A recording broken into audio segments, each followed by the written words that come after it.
Hello,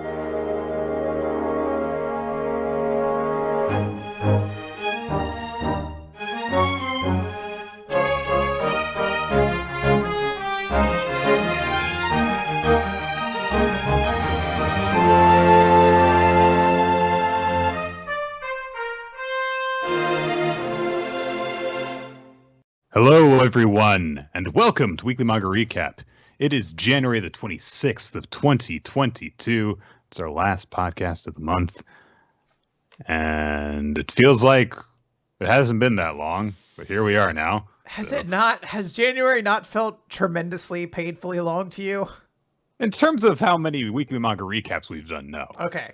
You know what? When you say it like that, it makes more sense. In terms of Weekly Manga Recaps experience, it feels short. In every other way, January has felt tremendously long. I'll take that, yeah. Yeah. It's been busy and weird, and everyone's had COVID. And yeah. It's been a tumultuous month, I think, for a lot of people. Basically, like this month started, like got through a week, and then I found out the Monday of the second week that someone in my department had COVID and had to stay home for the rest of the month. And then, I'd already been hearing about all of the, the cases spiking and stuff because people were like, "We're past it. It's over. Let's just do Christmas and go and do New Year celebrations and have 50 people in one house and not worry about anything." And the cases spiked. And so I was like, I don't trust anyone in this entire building, so I'm going to have lunch in my office for the rest of the month. Yeah, exactly. So, which has been a little bit difficult because I keep on forgetting to bring silverware. So. You're like, all right, Finkies, you and me have been through some rough times, but let's eat this soup. The most difficult thing to possibly eat. And I was like, well, couldn't you drink it out of the cup? No. See, I bring all of my food in very shallow dishes. You're like, it was tomato soup, so I really had to dig the whole hand in there to get anything. And yeah, I look like a weirdo, but you know what I don't have? COVID. It's tomato soup all over your face and shit. And you know what? Kept everyone away from me. Yeah. No COVID. Oh, dear. All right, guys. We have a lot of different manga series to discuss this week. So I guess we should just kind of get into it. I'm making an executive decision. Let's only talk about two. Which one should we talk about? The one... Now I feel like I need to do it in a whittle. The one that brings us closer to the heart, and the one with the most boobs. So I guess Eden Zero and Undead Unluck. Which one is which? Oh, that's a question for the sages. I guess so. Well, I think that we'll start as we normally do with My Hero Academia, which brings us to chapter number 341, the story of how we all became heroes, part -1. Listen here, Horikoshi, you stay off of the Bleach chapter numbering function here. This is not going to fly. You can't just be doing it. You can't start at -1, first of all. You got to start at -80 something and then work your way forwards, as opposed to starting at -1 and presumably going to -2 next time, unless this is a one-off. It might be. It might be. I mean, I would say it might be, except I feel like they kind of touched on every member of the League of Villains in this chapter. A little bit, yeah.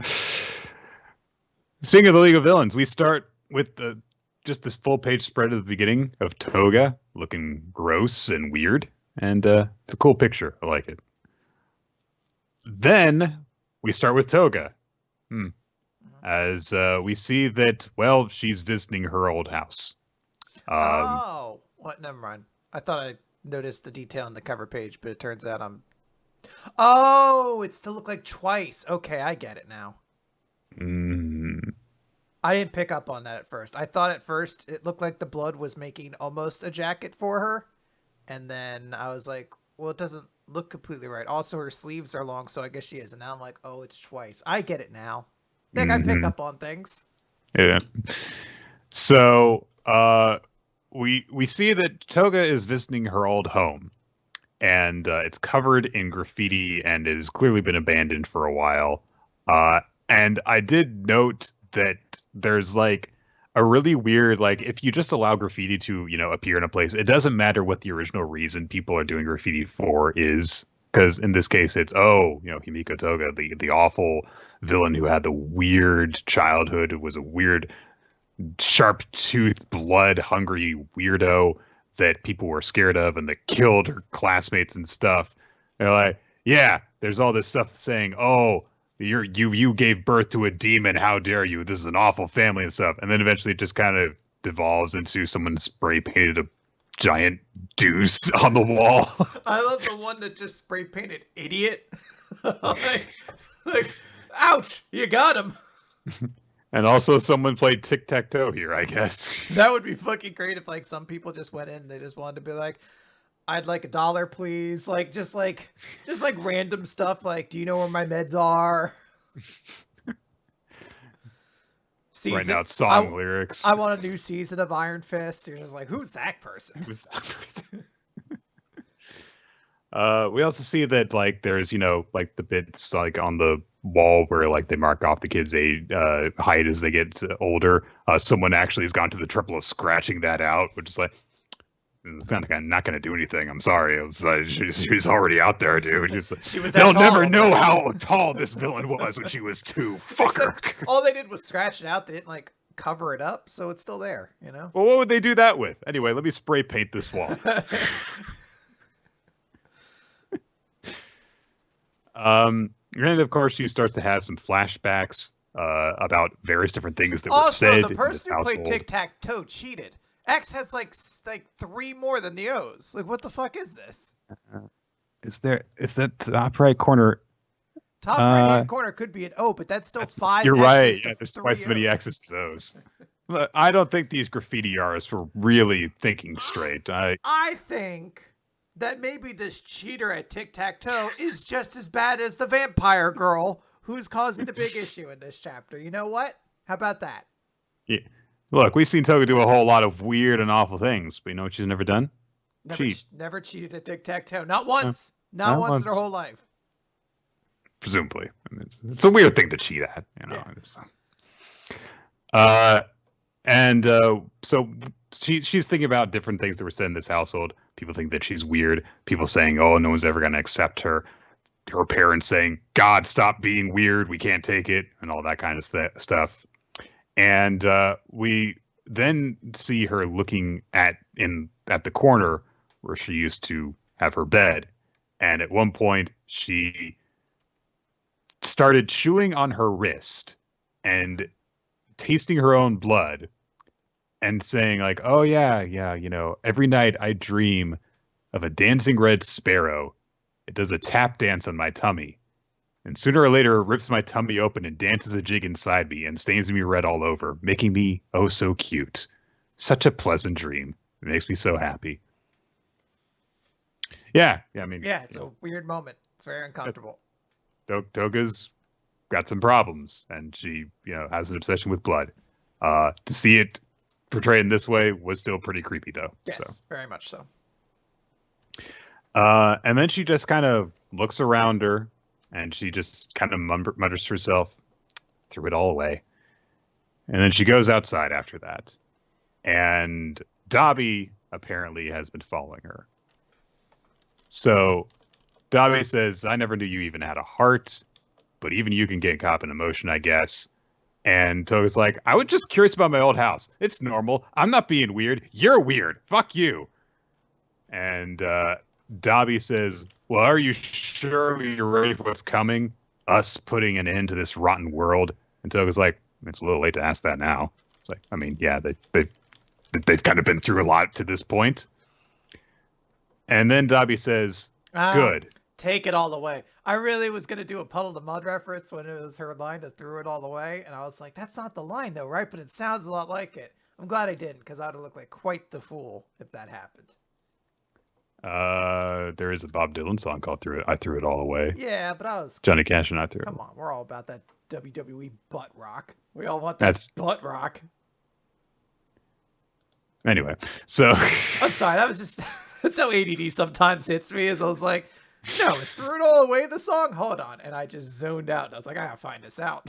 Can you take it all away? Can you take it all away? This pain you gave to me when you shoved it in my face. Yep, that I knew that part. I thought it was Threw It All Away. I'm sorry. Where were we? Everything's so blurry and everyone's so fake. We're talking about Eden Zero now, right?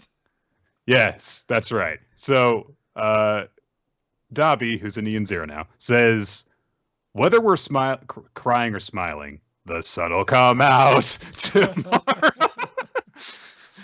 What if, like, all this scene just stops and he just does a full musical number? He just starts dancing. The sun will come out tomorrow. So it's like, But all he right. does it. But just like our earlier conversation, he does it in the style of Puddle of Mud. The Yeah. sun will come out tomorrow, tomorrow. I love you tomorrow.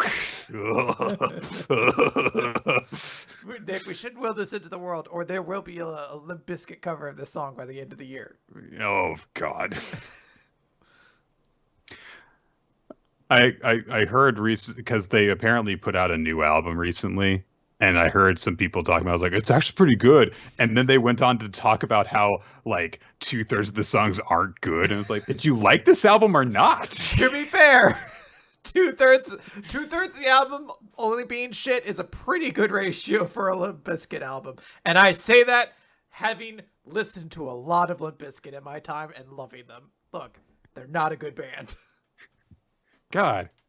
People say like, oh, you're either a Limp Bizkit fan or a Linkin Park fan. If that is true, Jesus, I backed the right horse. Like, yeah, 100%. I liked both. That is not the binary, by the way. It's not at all. But man, yeah, that's 100% the better. My Way is only good because of the WrestleMania thing. There's two different versions of fucking Rolling, and only one right. of them is kind of good. And that's it. I'm trying. I'm like, I know I listened to that album on repeat, and not another song is coming to me. Well, the later one that people do seem to like is Behind Blue Eyes, They're which idiots. is a cover. They're wrong. So. They're so wrong. That song is butt. I don't know how to tell you that song. Behind Blue Eyes. Anyway, the sun will come out tomorrow. So Dobby says, since the sun's coming out tomorrow anyway, I say, let's smile, Himiko Toga. Smiling is why we live our lives. And he throws some fire at her house and blows it up. Yeah. Bye, Toga house. It's gone now. And Toga's kind of upset-ish about this, but mostly just because she's like, you're going to get us caught because you light a freaking bonfire in the middle of nowhere. And Dobby's like, no, I won't. There's not enough heroes going around out now. So forget it. Anyway, watch me fall out of this window and catch myself. Oh, fuck. Save me. But where's then he Dobby? goes on. He was an idiot and fell out of a building and broke his back, so he's not going to be in the big battle at the end. Toga starts fiddling with one of her pouches, and as she does so, Toya/Dobby says, it's not kind of so much as me twisting the knife and endeavor some more, and you'll be able to use it, you know, when you transform. If the person's someone close to your heart, you'll be able to use their quirk by drinking their blood. And before Makia whisked us away, I made sure to grab the original body's blood. Twice's blood. So, this is a problem. Yes. This is something that I hadn't actually considered, but it makes perfect sense. They established in the same arc where, you know, Twice is potentially the biggest threat to everyone on the hero's side, that, yeah, Toga can copy other people's quirks. And also, you know, they established in great detail how much the two of them meant to each other. So, yeah, it makes sense that she would be able to have that closest to him that she could do it. So the heroes are fucked. Okay. Yeah, done. Game over. And Dobby says, yeah, we're going to keep that sad, sad parade marching, and the ones having the last laugh will be us. First half of the chapter is over. We cut over to where Spinner and All for One are, And Spinner hears some commotion coming from down the tunnel where, it's like, oh, just put Shigaraki over there. I'll be fine. He's fine over there. Just put him over there next to the fucking hot water heater. It's like, oh, we got rid of that. Well, why'd you get rid of that? We need that. Put some newspapers down so, he doesn't make a mess on the floor. And very briefly, as Spinner goes down the tunnel, and by the way, the thing that he does when he hears Shigaraki, who has, been struggling with, all of the quirks being shoved into his body and mutating and also having another brain inside of him and stuff. And Spinner just goes, "You good?" Yeah. Shigaraki? Ah! You all right? You good?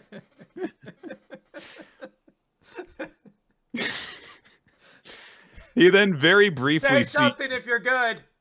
Or not. All right, I did everything I could. I'm assuming he's fine. Look, there he is with all of his arms. Oh, wait a minute. Ah! If he's screaming, then he's fine. That's all I needed. Thanks.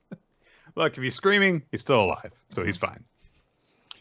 He probably sees a mass of body parts, particular arms, but then there's just a shirk sound effect, and Shigaraki is lying crumpled in the tunnel. And All For One's like, he's fine! It's all fine! He's recovering, conquering the quirk doomsday theory. And Spinner has one of Shigaraki's hand things clutched in his hands. And then Skeptic says, "Hey, Spinner, I know we established a few chapters ago what your deal was going to be, but let me say what it is to you. We need you to help us to get all of the heteromorphs to, work with us because, they see you as like a symbol now because you've been associating with the League of Villains and stuff, but we need you to direct them and stuff because you're like their messiah." And Spinner's like, "Yeah, but I'm not. I'm just here to help us." Like, no, you don't have a choice. Things are already in motion. I mean, if you don't do anything, then they're just going to have no guidance and get themselves hurt. So you should go and do that. So, yeah, he is thinking to himself like, I mean, look, I'm just an average person, and I'm just here for Shigaraki. But okay, and we close the chapter with him going out in the middle of the street, seeing a bunch of heteromorphic people, and we get some narration from, I believe, All For One, saying, "Know this, Iguchi. Everyone can be somebody's hero." Yeah. So there's a bunch of different things that obviously got, a bit of a once over in this chapter. More of some looking into Toga's head. The big bomb drop that, she's now basically the biggest threat potentially in the League of Villains arsenal. And Spinner now taking this more advanced position. I do like the way that the chapter ends with the note of everyone can be somebody's hero, which, of course, makes you think of hero in, the sense of just someone who saves somebody or means something to somebody, as opposed to truth and justice and all that stuff that tend to be used for protagonists and has been used in the series to this point. It also makes sense why we're continuing this title of The Day We All Became Heroes. Yeah. While talking about the villains. Is that the mud dude from the first chapter as well in the last panel? I think it might very well be. Okay. I mean, it's kind of hard to tell because, it could just be some other weird ooze slime dude. So I mean, Chainsaw Man is somewhere in this universe. We did establish that at one point. That's correct. Yeah. So I mean, this is, I think, a pretty interesting chapter. I do like that we're kind of continuing the idea of Dual Leaf kind of focusing a little bit on the villains to give them a little bit more context, as these are in some small way sort of protagonists for us. I think the idea is we're supposed to really kind of be invested in Toga and Twice now posthumously their story. That's a pretty cool twist that I do like. I think we've seen theories to the idea that Twice's blood could still be out there, and that could be the catalyst for him coming back to some extent. But I am actually pretty excited to see that. And then getting some real development for Spinner, that it's like, hey, we're not going to set him up some big grudge match or anything necessarily, but we're setting him up to be like sort of this motivational hero to all these other people who have similar sort of quirks like him that change their appearance. And I think that's a cool route to take with him to give this character some more context and make it more interesting as we go into the end. Spinner has always kind of felt like the most relatable member of the League of Villains. So I'm kind of curious to see if there's some kind of face turn for him somewhere down the line. Yeah, I mean, he's definitely been one of the more like just he's just always been established like he's just a dude who thought that villains were cool, basically. So yeah. I am more interested to see like, oh, okay, what's going to happen next when in regards to the villains now that we're touching base with them, as opposed to it felt like we were just kind of doing a lot of, all right, the heroes are talking and making very vague plans that we don't know all the details of because we won't know them until it's time for the dramatic reveal later. All right, so. All right, well, let's move on then, Nick, to Undead Unluck, number 95. I don't think we need to talk about this. It's not like anything important got established in this chapter. It's called Skip It, so let's just move on over now to whatever is next. Boruto, I guess. Now, we'll talk about Undead Unluck because this is a crazy chapter. We open after we left last time where a new person showed up, stabbed Fuko through the chest, and he cut that person in half, and then they just shouted, she doesn't have a pulse. The wound is too deep. Andy goes to try to check on Fuko, and the mysterious person emerges again from Andy's shadow and just stabs him with a bunch of like blood spikes. And he just says, yeah, you're really more distraught than I thought you'd be about this. And Andy just asks, why did you attack Fuko? Mystery person says, you are dense. You sure are dense. Isn't it obvious? It's because you like her. And he gets his head cut off again, and he just starts laughing. He says, don't you see it's useless? I'm unruined. Immortal, you see. None of you negators unloved by God will be able to ruin my dreams. And we get the title introduction for Unruin as his head sinks into Annie's shadow and disappears. And it's cool because like the text for it is emerging or sinking into shadows as well. It's cool. Oh yeah. Everyone's like, this is really bad though. Fuko's losing too much blood. If she doesn't get a blood transfusion and artificial heart, she's going to be done for. Andy cuts off his arm and is like, hey, we're the same blood type. Nico, hook me up to Fuko. They're like, all right, this is going to work, but it's not going to last. She's not going to just recover just based off this. They bring up the idea of doing the same thing Shen did, where they use the time control artifact, and they're like, originally they bring up Shen, the Feng artifact to change the age. And they're like, that won't work. It has like 100 years basically put on it. So until 100 years pass, nothing can work there. And then they're like, we could use the thing Shen did. And they're like, no, that only works if the person's conscious when the decision is made, which doesn't, I guess, make sense. It's kind of like an extra rule that's been added in now to be like, we can't just do the same thing. So Joez pops in and says, the quest reward. The reward for the season's quest. If a certain rule that I've experienced previously, when that rule takes effect, the rules of death will change. And she says, there's no time to go into detail.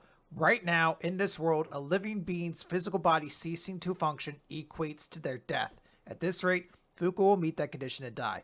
But if she makes it to when the new rule is added, then there will still be hope for her. Please believe me and put Fuko's life in my hands. That is the only way Fuko can live. So they agree to do it. Billy opens up the portal, and I like it because we see Unloved is just posing in front of a mirror, and we never found out what his name is. A lot of theories it's Unburned, but the person with the visor who's a member of Under is just hanging around there as this portal opens up and all of their enemies pile through it, and he just has to be like, huh? Andy says, Billy, I owe you one. He says he's just repaying the favor. They say this is an emergency. Everyone, get around the table. We're about to do the thing. Andy says the new rules get added on January 1st. There's no way we can last that long. Fuko's going to die. And Joez says, we'll just have to skip time. And then she turns and looks at the moon and screams, Luna, let's make a deal. I'll transfer all of my points over to these two. In exchange, send them both a week ahead to the day of the quest results. Andy's like, what are you talking about? And she continues screaming, this will prevent me from from looping. This is a deal that will work in your favor. And then there's silence. And then Andy hears a voice that's reflected multiple times saying, it's a deal. And then he shows up on the moon, and a ghost drinking tea says, good luck, may the graces of the moon be upon you. And then when they wake up, they teleported a week into the future. It is so buck wild. That is exactly the pacing that I had when I first read this chapter. I was just like, what is happening? Where he fades out, Andy looks over, like, wait a minute, is that a toy robot? They both arrived. Juez just says, get the cryo equipment ready and the artificial organ. They're like, we really did it. We made it. It's the end. Apocalypse is reading off all the rewards and just says, we made it in time. Success. The reward, the addition of UMA Ghost. And an interesting detail is that they are all at the table, which seems to be back in Union headquarters. Yeah. So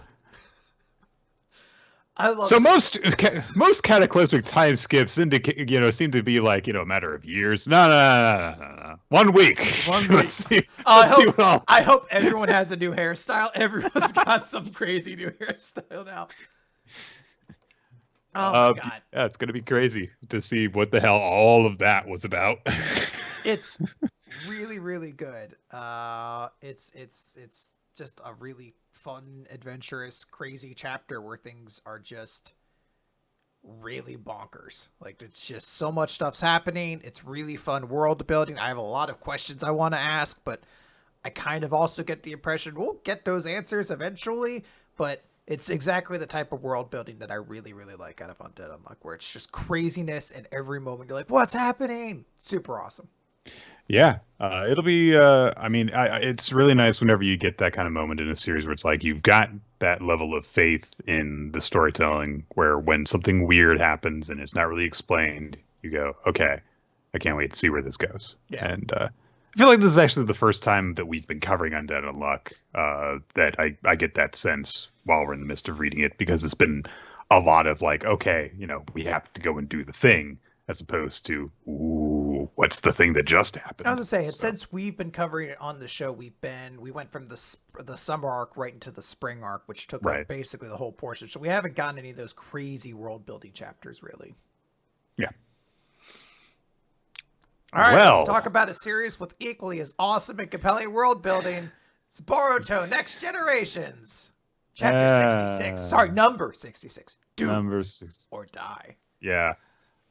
With Kawaki on the cover, and he has either got like a crick in his neck, or like he's trying to like get the right angle to like see this thing he's looking at. It's like, what's that look like? His neck really is kind of jacked up now that I look at it. It's very long in that picture. So we get, so Kawaki is, he's unleashed the karma again, but this time it's just a weapon. It's not so he can be a vessel for Ishiki this time. And we get some narration from his conversation with Amato saying, you want to protect the Hokage, right? You need more power in order to take Code down. And this will be a karma in the form of a weapon. And you have the base criteria. I can make it happen. It's all up to you, Kawaki. The choice is in your hands. And Kawaki is transformed, and he has markings and a horn and stuff. And Code looks at this and goes, what the heck? Does he have karma again? That doesn't make sense. Ada says, well, it looks like Amato never intended to let Kawaki decide whether he wanted karma back or not. He'd already finished reconstructing it. And Code's like, what? The only way these scenes could like really work and be great is if Damon was loudly snoring through them, so you can see she's trying to have this conversation and there's just loud sound effects like and Shikamaru is just kind of like, why is this guy snoring? It's coming out of his ear. He's just like, what the fuck? So Ada says he knew that Kawaki would hunger for more power. He probably restored karma when he replaced Kawaki's right hand. All that was left was to motivate him to want it. Sure, whatever. Yeah. And then Shikamaru's like, wait a minute, this guy's talking with someone. He has an ally somewhere. Yeah, you're the smart one, Shikamaru. Yeah. Code was doing such a good job of, speaking into his palm so that no one would see that he was, communicating with someone. No one would ever notice that. I do really enjoy how sometimes when characters in Boruto speak, they just reveal how kind of banal and dumb they are at Yeah. times. Oh, what? Nothing like that happens in the rest of this chapter. So, Evil Boruto says, "What a surprise! It's not usually possible for a karma that is lost to manifest again. Is that geezer Amato's doing? What is he scheming?" Kawaki just looks at him. "You fool! Go on. Just keep letting yourself be used by others until you get fed to Ten Tails." And so then Kawaki goes, glare, sheen, and a bunch of rods appear and poof, poof, poof, poof, hit the ground around Boruto. And now it's like, that jutsu. It's not jutsu, it's karma. Come on, dude. So then they start throwing stuff at each other. And shoom, badum. And he makes some cubes appear. And Naruto's like, oh my god, it's just like all the stuff that Jigen could do. Yes, that's correct. So, and Code is watching this and he's like, oh, he's using Daikokuten and Sukuna Hikona and other super complicated sounding technique names, which translate to grabbing stuff and making them small and big. Yeah. So Naruto's like, oh my god, those abilities. And Kawaki just says, shouldn't you be focused on staying still, Lord Seventh? Not that I care what happens to him, because remember, Code has Shikamaru hostage, and he said he would kill him if Naruto moved. But, he could just do that now. Something. What was it?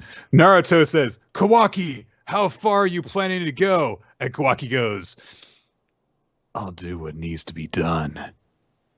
For you. Play the dramatic music at that point. Just bum, bum, bum. Yeah. But like the shonen anti-hero dramatic music, so or something like that. Anyway, can we just put in any music? Because I want, of course, the best anime theme of all time. Ichigo's #1. Oh yeah! I'll do what needs to be done. Then you come back to the action. So. Evil Boruto charges Kawaki, tries to use a Rasengan. Kawaki absorbs it. I don't know. He spits fire at him. Boruto absorbs it. Oh, fool. I absorb jutsu. Well, I absorb jutsu. Well, you know what you can't absorb? Speed lines. Shuriken. These shuriken will definitely stop him. And and I swear, literally, I started reading this action scene. And I was just like, okay, skip page. I just don't give a shit about any of this. There's no way to decipher any of this action in a meaningful way. Like, if I really sit here, yeah, eventually I could parse. Like, he throws a bunch of shuriken. And Kawaki basically teleports some spikes up there, and they all collide, and Boruto dodges, and then there's a bunch kind of following Boruto, and then he lands and he activates the Rasengan, and Kawaki has his claw, and they clash. There's a big explosion, but just none of it carries any weight. Even the big scene of Kawaki and Boruto about to collide with their hands definitely feels like it's meant to be reminiscent of the Chidari and the Rasengan clash. But it's just a panel. It's just a regular ass panel with a bunch of speed lines and nothing around it. It's not cinematic in any way. It's just physically a thing I watch and I'm like, all right, cool. And I go on to the next panel. It just does not. It's really honestly sad to see this because this is supposed to be it's as if we're supposed to be watching Naruto and Sasuke at this point because they're now using a bunch of techniques that we've seen, them pick up from each of those two people. And yeah, there's a lot of things that are just beat for beat parts that we've seen in Naruto versus Sasuke. But it's yeah, but you're just reminding me of a cooler fight at that point. It's eventually Kawaki throws his hand out, and I guess at some point he managed to put small chakra rod things in Boruto, and they grow because he uses Jigen's ability. And then he makes a big box appear over top of him that's going to crush Boruto to death. So Naruto dashes in and saves his son. And Code goes, Uh-oh, he moved, Nick. he moved. He moved. Now Shikamaru is going to get killed. But forget it. There's no point in killing you now. So I love that that's what happens. And Shikamaru just says, well, I guess I'll just sit here. Like, he just told you he's not going to kill you. Why wouldn't you at least try to resist in some way at that point? Instead of just be like, no, just hang out here. Then I'm kind of comfy. You actually have a pretty strong grip. It actually kind of calms me in that way, which, I don't know, maybe that's something I'll have to unpack later. But right now, I really appreciate it. So, good times for all of us, right? Naruto starts scolding Kawaki, and he's like, are you trying to kill him? And Kawaki says, I told you, I'm doing what needs to be done. It's do or die now. And Naruto says, but he's my son! And Kawaki says, yes, but at the same time, he's a demon who is targeting your life. And Naruto says, you're the one who's being a demon! Naruto, famously ostracized and treated like a monster his entire childhood by the entirety of everyone he knows for something he had no real option in, shouts, you're the one who's being a demon. In my opinion, the Jedi are evil. It's like, all right, man. I understand why he can be upset right now. I do feel it is a little out of character for Naruto to call another child a demon, though. God. So Kawaki says, well, the real issue here is that you aren't able to do it yourself, so I'll do it. Move aside. And Naruto says, cool your head, Kawaki. Again, famously cool-headed Naruto. He's mature now. It's been like, what, 20 years? He's got to eventually have chilled out, right? Kawaki says, you need to face reality. There is no other way. And Boruto gets up, and he shoves Naruto aside. And he's got the transformation markings across his body now, but he's clearly, like, not evil now because he's not going constantly. He just looks like, a normal kid. So, but he starts to struggle, and he's struggling with himself. He's struggling with, oh no, the Utsutsuki-fication inside of him and stuff. And Naruto's like, Boruto, are you back to normal? Are you okay again? And Boruto starts arguing with himself and literally talking to himself like, go to sleep. No, you go to sleep. Shut up. And then he says, Amato's meds do seem to work. I've been able to control Momoshiki's power to an extent, but it's only temporary. It's far from a solution. I mean, look at what just happened. Talk about some awful side effects. Those aren't side effects. That is the symptom that you're trying to combat. He's like, oh no, I meant I shit my pants back there because of Amato's meds. You guys didn't sell that? Okay. Oh man, possessed by Otsutsuki and you shit your pants? Can this get any worse? Oof. And the prom is tomorrow. So everyone just kind of looks at each other for a minute, and then Kawaki says, Boruto, do you remember what I said to you once? And Boruto thinks back. $5 I could borrow for a bag of chips? No, the thing about me killing you. Oh, yeah. Oh, all right. I'll somehow get rid of your karma, I swear it. And Boruto's like, yeah. And I've come to realize today they were going to have to go through with our last resort plan. And Kawaki says, yeah. Unfortunately. The thing I was chomping at the bit to do before without consulting you. I'm gonna get a new bed. That's right. Now I'll be your dad's only son. He's still gonna love me after this. So Boruto claps his hands together, I guess to just, I don't know, do a jutsu, maybe? I don't know. And he says, give my best to Mom and Hima. And Naruto says, no! What are you planning to do? Don't do anything rash! But Boruto puts his hand against his dad's stomach and thrusts him away with a wind jutsu style. And so Naruto can't possibly recover from this. Naruto, He's done for. He's done for. He got blown away by a gentle palm. A stiff breeze caused him to dart backwards. There's no way that he can do anything about this. So Kawaki says, I take it you're ready, Boruto. And Boruto says, you're the one I can ask this of. So while my mind is still holding Momoshiki at bay, do it, bro. But don't tase me, bro. So Kawaki charges forward and claws through Boruto's stomach And Naruto looks on in dull surprise as his son gets impaled through the chest. And Ew, gross, blood. Shikamaru's eyes widen slightly. Ada is, I don't know. And Boruto's going, oh, this hurt more than I thought it would. He's like, I thought you were going to knock me out. I misremembered the conversation. I thought we were going to try homeopathic. Boruto, after getting impaled, then flies backwards, because that's how getting impaled works, I guess. And he falls on his back and lies there. Kawaki's attacks have magnets in them. That's a polarity shift, yeah. Yeah, okay. And Naruto goes, Boruto! As the chapter ends. I know we talk a lot about this series and its art for multiple different reasons.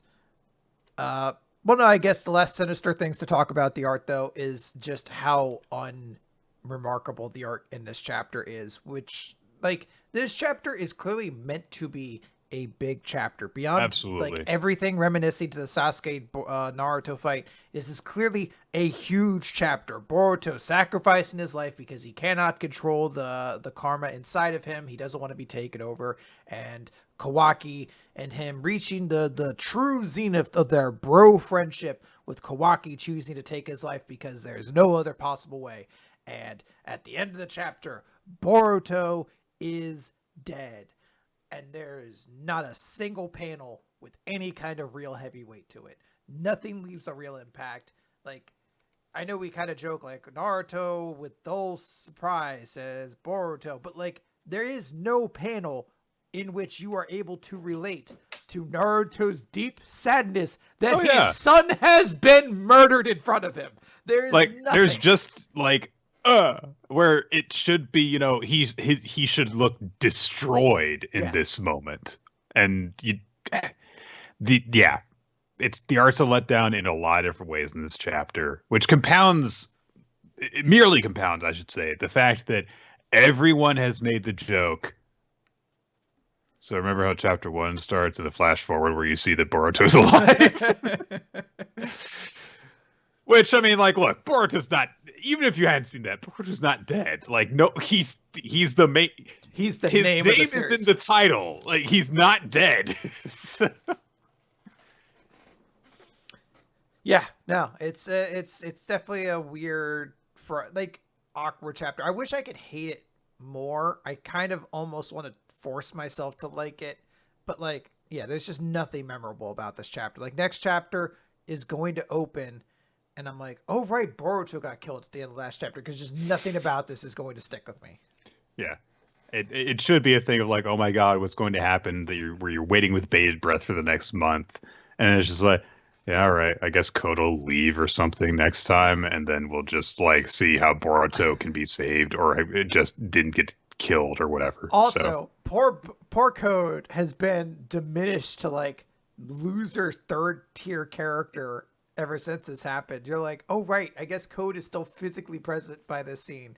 And Shikamaru just has to be the helpless prisoner in his grasp the entire time. You're like, I don't even know what this scene is anymore.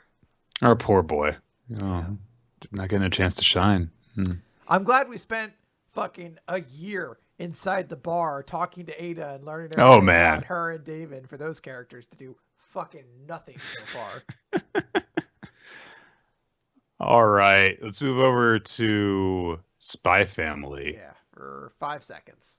Chapter 58.3, which this is infuriating. I understand. Short mission 7. I understand why it is 58.3, because all 3 chapters are meant to collectively be like a short, like, they're not connected. They are just all collectively kind of like a short chapter thing. But this one being done in the exact same numbering as the other 2 is very strange to me. It's a very short chapter that is about the adventures of Bondman, the spy superhero whose show Anya watches.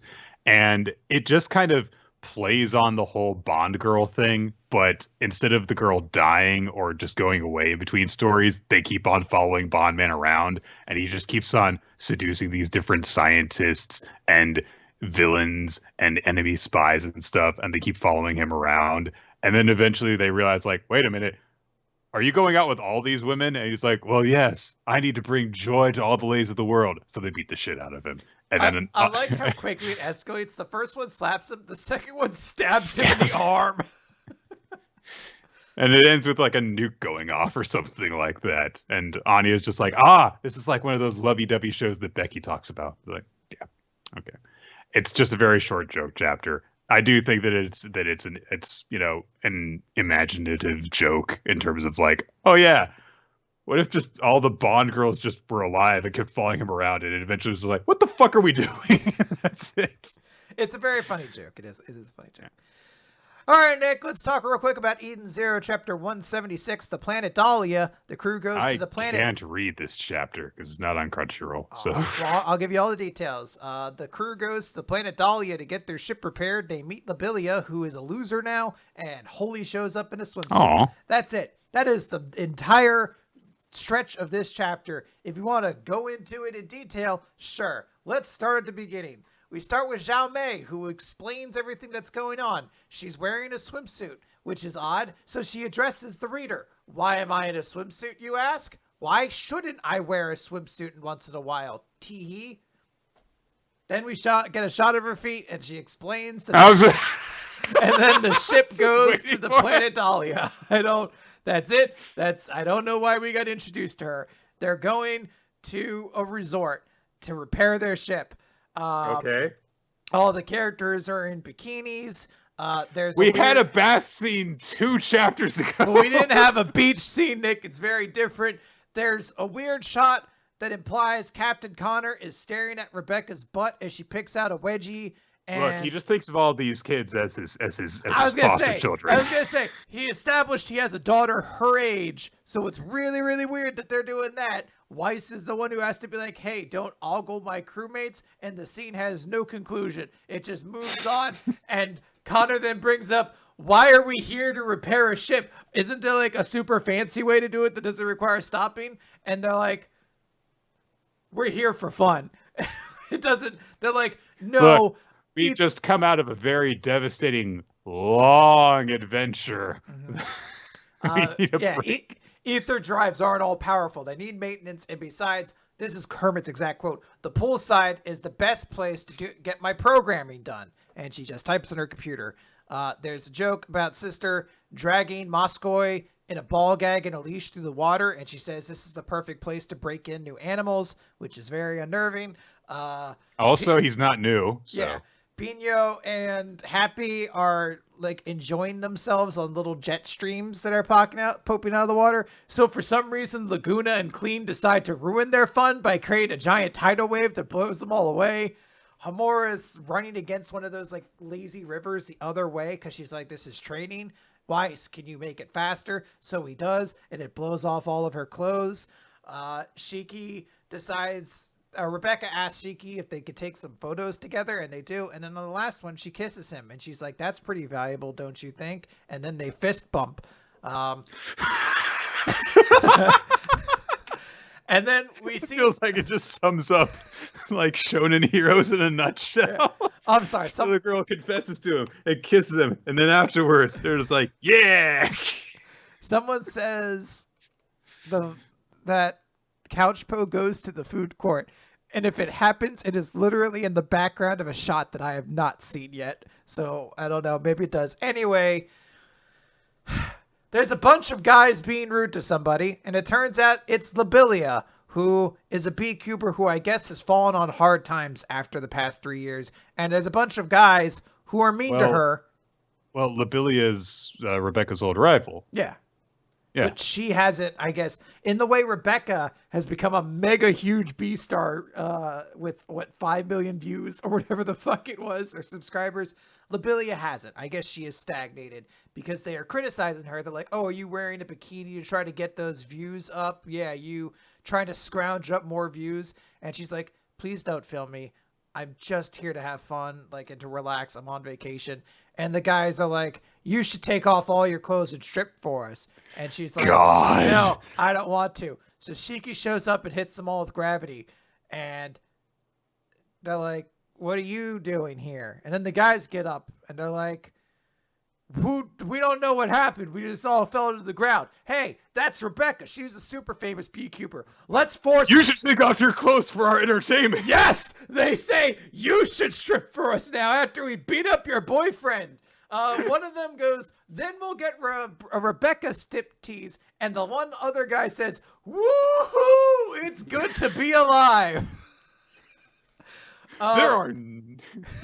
We don't actually get a conflict there then, because Holy shows up also in a bikini, or I guess a one-piece sexy swimsuit, and she's like, you guys shouldn't start fights like this. And then she ends the chapter by saying, look, just because this is sex hara, the sexual harassment is legal, planet. there's always one. She shows up. The other guys basically say, if you insist on carrying on like this, you'll be arrested. So all of the weird dudes who were attempting to sexually assault women, presumably, run away. And get away with it. Yeah, eek. And they run away. They've been emasculated, Nick. They'll never do another crime again. And then Holy just says, we should work together, Shiki. We should join forces. We can be friends.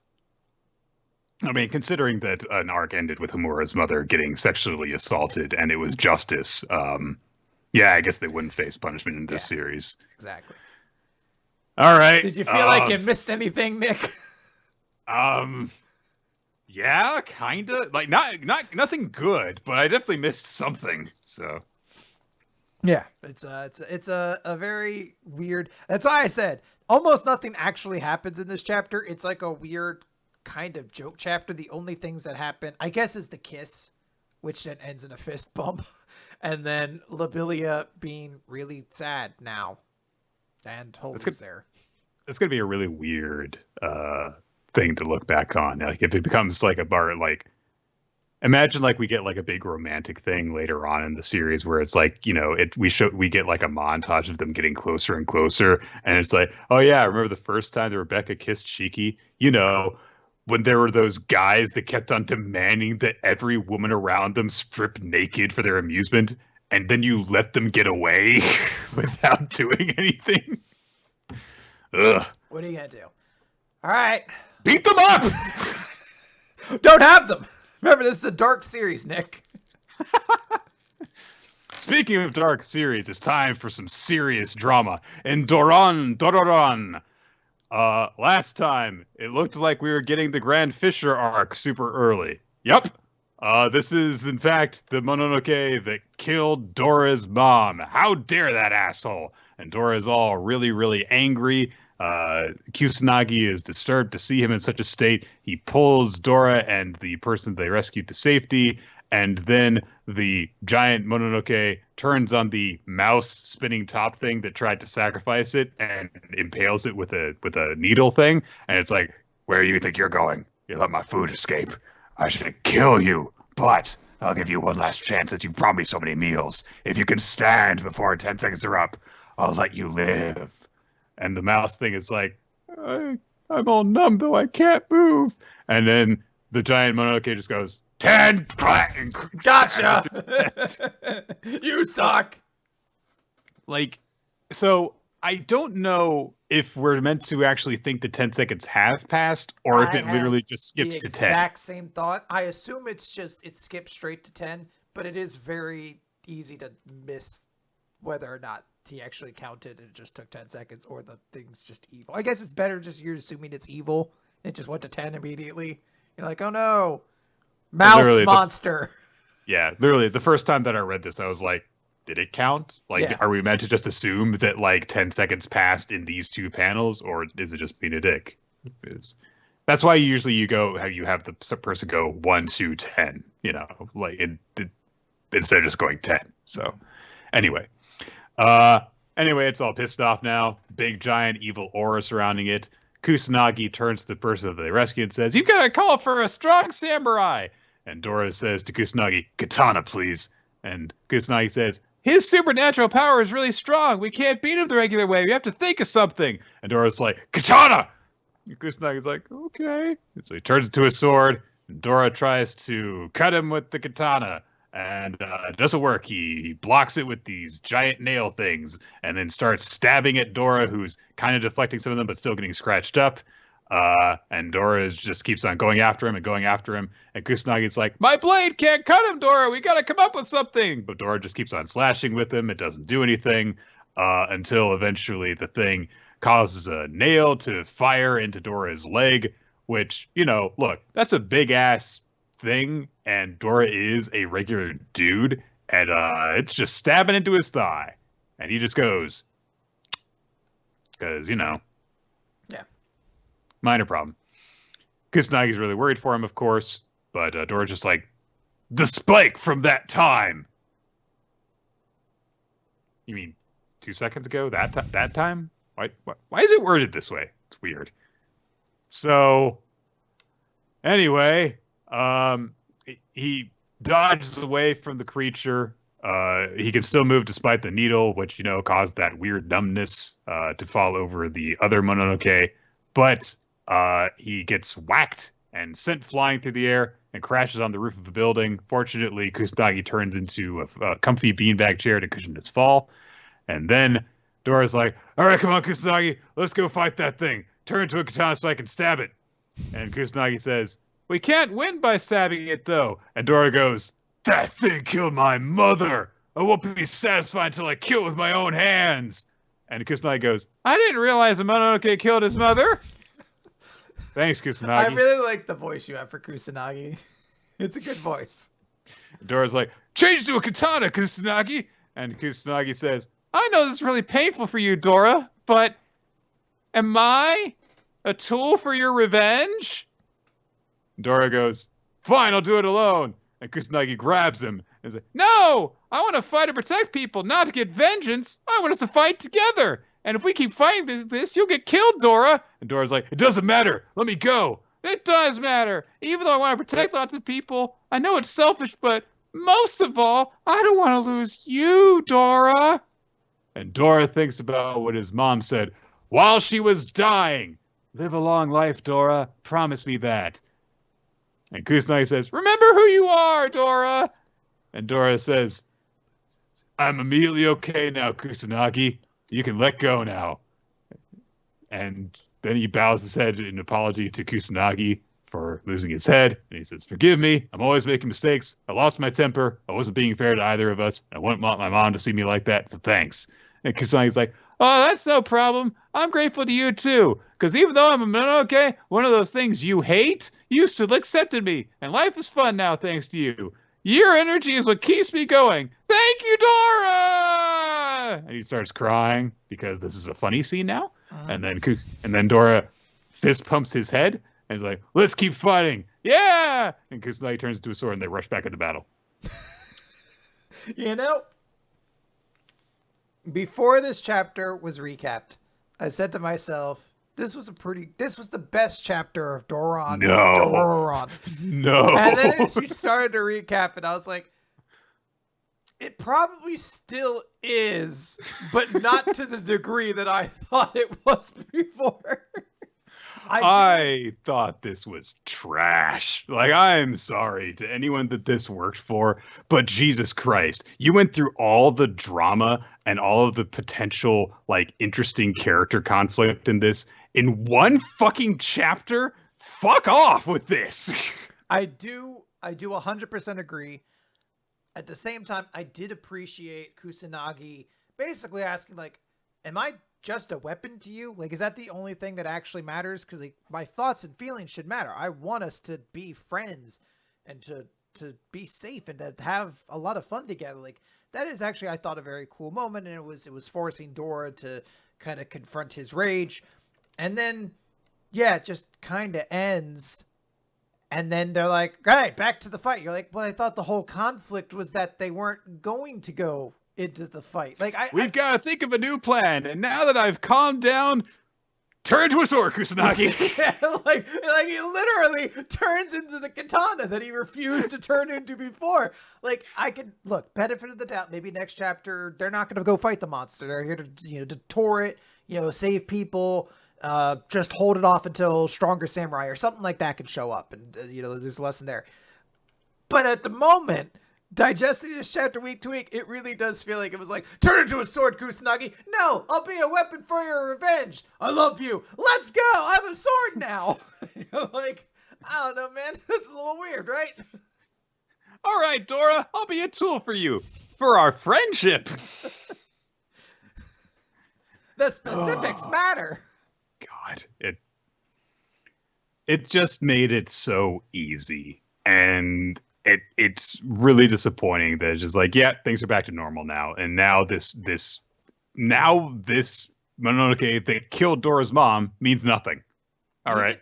Even if it had just been a one chapter, or like one more chapter, like the end of this chapter, Dora's really upset and says, "Fine, I'm just gonna go fight it alone," or something like that. And then Kusanagi is like, I can't be a part of that. I won't do it. But then realize, like, you know what? Next chapter, I am going to be there. I don't want to fight and kill this monster, but I want to protect you, or something that like gave a little bit of like a time to dwell in their thoughts, as opposed to like Dora immediately forgiving him, like being like, yeah, you're right, but let's go do it anyway. And look, I get that it's refreshing probably for some people to be like, I like that the hero didn't get caught up in their own emotions for too long, and they immediately realize like the good parts of everything. But it just doesn't work that same way. Like it does feel like this could have been an emotional catharsis to have if more time had either been spent before this point, really getting to know Dora and Kusanagi's friendship. We spent a lot of time just dicking around with Jinchio. So we really don't have that much fondness for like the Kusanagi Dora relationship quite yet for this chapter to work. Or you have to spread it out. Or we don't have time for it. We're probably under the cancellation acts already. We just got to do it now because this was a beat we wanted to hit. In which case, there you go. Yep. So let's talk about another series that's going to live forever, Nick. If Yuppie Susu has his way, their way, I should say. So we are at the point where everyone is confronting Yuppie Susu. Muskar used his, fate manipulation power to, call a freaking meteorite down, and Yuppie Susu caught it. So it just turns it into nothingness with their power over eternity, and just kind of reverses time as they're holding the rock. So Muskar's like, well, all right, that's not good. That's basically all he really says. Muskar says, let us proceed as planned. We will find out what they're really up to and stop time from repeating itself once more. But Yuppie Susu points their finger at all of the other gods and says, enjoy eternal peace, my comrades. So all of the different Chaos Gods get their shit ready. Muskar's getting ready to adjust fate. Magu has an eye beam of destruction going, and Uneris is preparing Pulsing Providence, and they combine into like a freaking super move, like out of Sailor Moon, blasting out into the ocean. And also, Nosukoshu starts trying to put everyone to sleep so that they aren't disturbed by all of the chaos that is unfolding. Muskar causes the oceans to swirl around everyone in order to try and stop Yuppie Susu. But Yuppie Susu just like floats up into the air and then descends on everyone and just says, I will turn back time and over again, repeating this day forever. Which Naputaku is very upset about. And he says, hey, you're going to turn back time again? Stop it! Heed my command, or suffer the wrath of my frenzied... And he gets grabbed by Yuppie Susu. No! Why can't Naputaku solve every Chaos God conflict with the Frenzied Roar? It's bullshit. So he's grabbed in Yuppie Susu's eternal grasp, and they're like, oh no, Nabu-chan's body! And then he gets dropped down. He's back to his initial form. And he's all scrawny and tall again, like he was when he first appeared in Magu-chan. Which is a fun kind of inside joke. It's like, no. His design didn't change. He just got more content and therefore shorter. Yeah. It's sort of like how the dudes at the start of part 4 of JoJo were like normal sized adults, and then Josuke beats them up, and they're like children after that. Like they're really tiny then. Uh, however, Yuppie Suzu says that Nobutsuku is the most terrifying. You have changed so much while I was away. I hardly recognize you. Yeah, he's gotten great. Yeah. Uh, Ninitsi and Zonzage and Gula appear out of a portal. Gula summons giant claws to grab onto Yupisusu's hands so that they can't use the eternal grasp anymore. And Zonzage is like, barbs of despair! And so that way they can at last hear Yupisusu's real intentions. And Magu turns into a more demonic form and demands, why are you repeating time? Do you mean to hinder my full revival? And Yupisusu says, why did I do that? All I did was grant a wish by Ruru Miyagi. Did she not wish for eternal peace? We superior beings are but the flotsam of chaos. We grant the wishes of lowly humans so that they will recognize us. This is what gives us form. I want to know, what is the young girl's true wish? And they start flying away, which immediately just causes Gula's plan to not work because he just gets picked up and carried off with them. Wait, no, I don't like this. No, I'm stopping you. So, Yubisusu heads off to the Miyagi household with all the other gods following after. Ruru is in her house, and she sees that Magu-chan left his BFF book behind. And she starts to page back through it and thinks, it's actually all thanks to Magu-chan that I've made all these friends. Aww. And she says, when Magu-chan gets back, I'll have to tell him my wish. And there's a rattle outside. So Ruru goes outside to take a look, thinking that Magu-chan's home. But no, it's Yupisusu the Eternal, who addresses Ruru, saying, you are truly exceptional, that you do not tremble in the presence of superior beings. I wish to know what it is you desire. I shall grant you eternal peace by staying the flow of time, and you shall spend your everlasting days with me. And Magu, trying to catch up, says, no, wait! And Ruru just says, yeah, what? I don't understand what you're talking about. What the hell are you talking about, bud? What are you talking about? And then she says, yuppie. Yeah, I'm not very bright, so can you dumb down your explanation for me? So Yuppie Suzu thinks for a second and then just goes, Yuppie turned back time for you. Just immediately accepts the nickname. So Magu says, like, no, I grant my disciples' wishes. You get out of here. Go away. But Ibisusa says, you cannot grant her desires with your power of destruction. The everlasting is not possible without eternity. Your life will inevitably come to an end. We superior beings are immortal. The life of the lowly human is fleeting. We cannot live together forever. And both Uneris and Muskar, as they say this, look very grim, because of course they have both outlived many human friends that they have had. But Ruru just smiles and says, I know that. My dad died when I was little, and that's when I learned that ordinary days are more special than you think. Everything comes to an end. That's why I want to get along with everyone. Soon I'll be taking entrance exams, graduating from middle school. I'll go to high school and study there. Then I'll work and meet all sorts of people. And if I can, I'd like to get married too. And eventually I'll die, because I'm a human. My dream for the future is to be an ordinary and good person. It's normal, and I'm still pretty nervous. That's why I want a god like Magu-chan watching over me. And she puts Magu on her head. And Yubisusu looks down at her and says, your wish makes little sense to me. But Ruru doesn't really mind about that.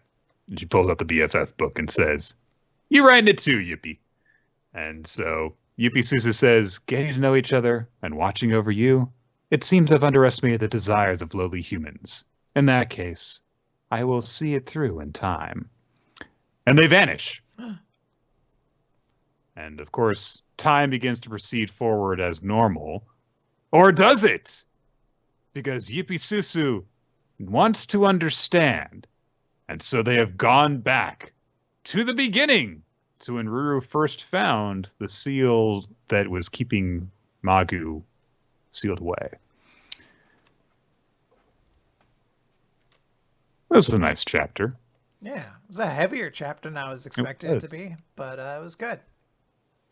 Do you Rury's still got it figured out. do you still think it's gonna keep going, Nick? I mean, for probably about 3 more chapters. You come to accept it too? I just don't really see where you could go after this. I mean, it could surprise me, What if they especially go back because to the Magu. fair? Like they Yeah, do the mochi pounding joke again. yeah. I But mean, you be Pasu or whatever's in the background just floating around being like, interesting. it's just another 75 chapters that are just every single chapter is the exact same, except that Susu is in the background going, hmm. um, but yeah, it seems as though like Ruru seems to be like fully realized now. Like she's figured out what she wants to do with her life. And it's like, yeah, she's got nice, ordinary, but very nice dreams for the future. So she doesn't really have a lot of growing up left to do in terms of how we know her as a character. So I'm sure there could be more adventures along the way anyway, especially because this is just kind of a like spend maybe a maximum of 4 chapters on one story series, usually just one. But it seems like we kind of are like it feels like we're gearing up towards the end. So No, absolutely. could always turn into a 7 deadly sins and just a mountain falls on somebody though. So It could be. Oh man, I really kind of want to go back to that every so often. What a day that was. all right. I have a riddle for you, Chris. All right, I'm gonna answer this. I'm gonna get this one. I've been doing really well at Wordle, so I feel like I'm gonna be able to figure this one out. Oh, okay. It's PPPPPP, which means it's time for another alliterative wrestling guessing challenge. Okay. Introduced last week. This is where I give a clue for a wrestling performer or act that has that can be described in 6 words beginning with P. All right. I feel like you'll get this one. All right. Positivity preaching Funakai. performers. Oh. Positivity preaching performers pitch puffy pastries. Oh, this is easy. This is the new day. Absolutely, It's it is. Funakai though. every week. Someday, one week it's gonna be Funakai, and I'm gonna be real angry I didn't guess it. I'll have to start working on a Funaki one.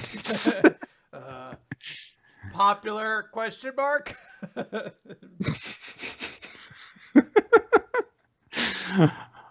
All right. It's chapter 17 of Analyzing Elise. It's August, I guess, and Well, so the text box says it's August, so I guess. Well, maybe we have an unreliable narrator though in Entirely PPPP, and the narrator's like, "It's August. There's a Christmas tree in the back," and you're like, "Wait a minute, I'm being gaslit by the narrator to PPP." Yeah, there's already enough weirdness in this series. Lucky and girl who was Lucky's rival at the start of the series. I want to say her name's Furiosa, but that's not. That's the No. girl. But it's something sort of similar to it. Is it Hold on. Mina? No, That's I not it. did. Hold on. Where are my notes for fucking Furusu. There it is. Furusu. Yeah, it's close to Furiosa. It's actually All not. It's not that far. Anyway, they're going on a training camp thing. We see this happen in all sorts of sports manga, so why not a piano playing school series? So they're discussing Mimin, since of course they have to take on Mimin in their next tournament. And Lucky says, yeah, Mimin is, how can I put it? She's scary. She'd say something like she wanted to fly and would really try to jump off the roof. And we see this described in flashback where Mimin literally just goes, I want to fly. And she's got a broomstick and is going to go off the roof. And Lucky is there and he stops her. And Lucky, by the way, would have had to have been like 4 when this happened. Like, because she's older sibling. And I thought that they were septuplets. Or oh, whatever. that's right. They're all the same age, right? I don't know. The last brother had such a weird little brother attitude that I thought they were all different ages, but I guess they are septuplets. Yeah, you're right. I'm going to lose my mind if I have to keep on seeing Lucky's head drawn as a star in quote unquote Why? comedic moments. I just don't like it. Okay. All right. Fair. So, Lucky is going to be competing, and the teacher guy says there's more to worry about with regard to Gakwan Otogami's desire for banishing people since Furusu is competing as well. And Furusu says, I'm not going to lose. Okay. She's not going to, Nick. She's steeled. So, and then she turns to Lucky and says, I won't lose to you either, so let's do our best at the training camp. That's right. We're in the mountains for a training camp. And Bow Girl, who I've not met yet, I just know she was in the last chapter. So she was in a previous chapter before that, and the explanation I recall is that she threw away her genius. Okay. So she has a friend, apparently, who is a brilliant otaku and owns a house, which is the perfect spot to prepare for Mimin Otogami. And so they go to this house out in the middle of nowhere, basically. And they're like, where's Meloli? I thought she was supposed to get here before us. And Lucky checks his phone and sees that Meloli is running late. And also, Reijiro... He has 80 messages from Reijiro. Is just talking about shit. Yeah. He's a bad brother. Check your messages from your sibling. I don't care if he's talking about nothing. I don't know, man. 80 messages that are just like, this is what I had for breakfast. Actually, you know what? This is a story that's mildly amusing to me, and maybe you'll find it amusing too. So I've talked about my cousin Sean before. Yes. So my cousin Sean has an older brother. It's basically the only real family member he's super close with. And his older brother moved. They both lived in Jersey. His older brother is moving opposite side of the country, like to Washington, I think they live in now, or somewhere in like Portland, maybe. Okay. So when he went over there, my cousin, not Sean, would send my cousin Sean a message every single day. Like it was like a video message, and he would just talk about everything, and it always end with like, "How are you doing?" All sorts of things. It's very sweet. He would do it every day, and every so often Sean would send something back, and he would send another message back. And eventually Sean just got lazy, and then finally was like, "I don't know, dude. It's kind of gay. You send me a message every day." And my other cousin was so defeated, he just stopped sending him anything. I was like, you're the monster. And my cousin did not pick up on that. He was like, oh shit, I really didn't think about that, but I guess I really destroyed something he enjoyed so tenderly. Like, you didn't have to do it like that. You could have said like, hey, you know, can you like send them to me like every other day, once a week? Well, his attitude, because it was this thing called Marco Polo, I guess, which is like a video messaging app. He would send them through that. And my cousin was like, it's kind of gay you do that. Can't you just text me or something like that? And it was just like, I'm just done. I won't send anything. Yeah, it's not cool. I don't know why. I just love that in his mind, he was just like, yeah, no, I didn't pick up on the fact that I called the thing he was doing gay, and he stopped doing it then. Yeah. Good friend. Anybody, what's going on? I'm sad now. Sorry, bud. I should message my brother today.